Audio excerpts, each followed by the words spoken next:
What happens if you die without a will? In December 2022, Stephen Boss, known as Twitch, passed away by what was ruled a suicide. I knew of him because I watched the Ellen DeGeneres show. And while a death like that is tragic in every way imaginable, it's made even more difficult now that his wife is having to petition the courts for control of his estate. And that is because he died without a will. And the absolute last thing you want to do when a loved one passes away is begin the arduous legal process of proving that you're the rightful beneficiary to someone's estate. And you might be thinking, well, Twitch was married. Shouldn't everything just pass to his spouse?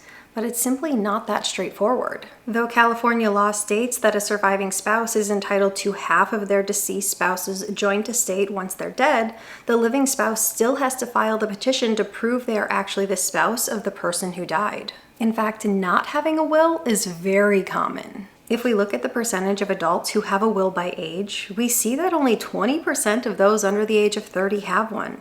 By the time you hit the 50 to 64 age bracket, that figure still only hits a slim majority, coming in at 53%. And when you see numbers like that, it's really easy to understand why roughly 50% of the people who die each year die without a will. So question of the video, do you have a will? And if you do, what age did you first set up your will? Generally, you're eligible to set up your will when you legally become an adult, so at the age of 18. But it's easy to see why everyone is not running out to take care of this, because first and foremost, setting up a will forces you to face your own mortality. And that's not a whole lot of fun. I don't care if you're 20, you're 50, or 70. Thinking about your death is kind of scary. We'd rather think that we're invincible and that we're gonna live forever. Facing your death is just not something we really wanna do. The hope is that you have a really nice long life, but the truth is no one really knows. We like to think that nothing bad will ever happen, but life has a way of throwing you unexpected curveballs. I actually set up my first will at 18, but I only did so because of a scary medical event. When I was 17, I got a brain tumor. I was very healthy until one day I woke up and I wasn't. That was something I could have never expected. I could have never foreseen. The surgery to remove the tumor went well enough, but that tumor changed my life.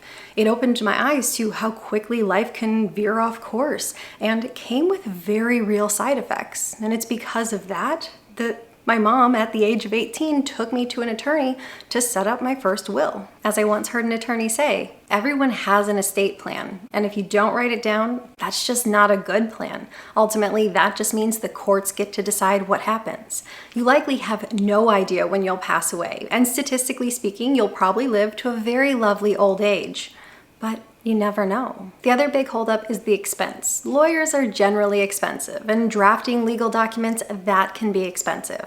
But in general, to draft a will, it's usually only a couple $100s, and if you have a complex estate, maybe all the way up to $1,000. But the good news is, many lawyers will actually prepare wills for a flat fee. So the best thing you can do if you're looking to have one drafted up is call around and ask for what their fee is. Do a little comparison shopping, the way you would with any professional service. There's no need to pay an inflated price tag. But everyone should have a will. Whether you're 18 or 80, everyone should have one. A will is a legal document that allows you to decide what happens to your estate once you're gone.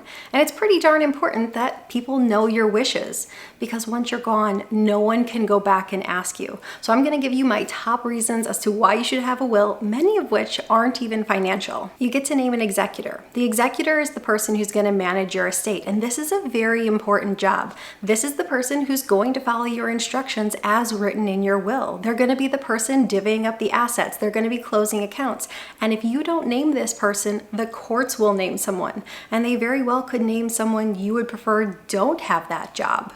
Division of property. This is where you get to decide who gets your assets, and just as importantly, who doesn't. Naming a guardian for your kiddo. If one parent passes, generally sole guardianship is going to be passed on to the surviving spouse. But if both parents pass, you want to make sure that your kid ends up going to a good home. And very likely you want to be the one who chooses where they go. That's probably not something that you want to leave to the courts. And pets deserve a mention here as well. Pets are definitely members of our family, and you want to make sure that they end up in a good home with a trusted family member or with a trusted trusted friend, and you can even leave funds behind to help raise your pet. Leave some funds to charity. Do you have a charity that you care about? You can set aside a portion of your estate to go to a cause you care about. My favorite charity is actually one that provides service dogs. It combines my love for animals as well as helping those with a disability. So if you care about a charity and you want to leave something behind to them, this is where you get to leave your mark. Medical decisions. What if you're ever in a situation where you're not capable of making your own decisions? You'd likely want to name someone who would follow your wishes, but just as importantly, you need to make your wishes known. This is hugely important for the person you name, as well as making sure your decisions are followed. Are you a person who's do not resuscitate, or are you do everything you can to bring me back? You need to make those wishes known, and in that situation, you don't want to leave your loved one guessing what you would have wanted. And importantly, it's impossible to ask you in those situations, so you have to make it known beforehand. And if I'm being honest, this is the reason I set up my will. I wanted to make sure that my wishes were followed. You get to give funeral instructions. Do you want to be cremated? Do you want to be buried? Do you want to be turned into a firework? Oh yeah, it's a real thing. You get to make your wishes known. You get to save time, money, stress. Ultimately, having a will gives clear direction to what you want. And if you don't have a will, the courts will decide that for you. And it likely won't be what you truly wanted.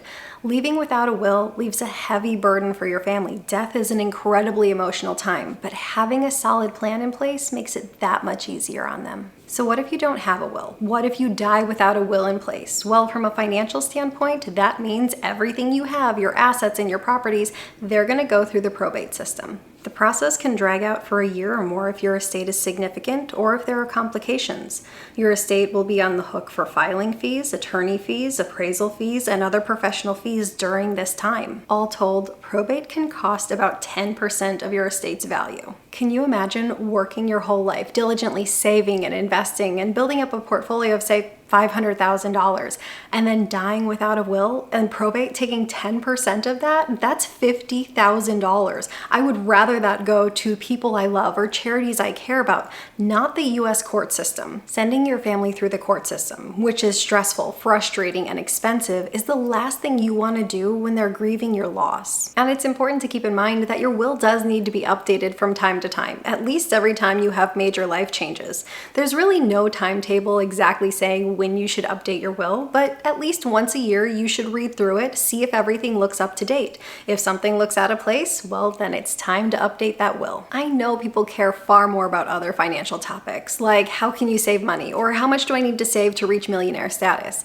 We don't really want to talk about wills. They're not the fun financial topics, but wills are essential. They're essential to making sure your wishes are carried out. They're essential to making sure that your loved ones have a roadmap to follow, and they're essential to preserving the most value from your estate. Odds are someone watching this does not have a will. I guarantee it. Twitch was just 40 years old when he passed away, and successful by every measure imaginable, and he died without a will. And now his wife has to go through the California probate system. My hope is that if someone is watching this video and doesn't have a will, that they're inspired to go out and get one. A couple $100s today is far better than a huge chunk of your estate going to the court system. We're all gonna pass away and no one knows when that's gonna be, so it's best to have a plan in place. Set up your will and then go back to thinking that you're invincible. If you got anything at all out of this one, please give it a like. If you're new here, please consider subscribing, or if you know of someone who might get something out of this type of content, please consider sharing. I'll see you soon. Bye.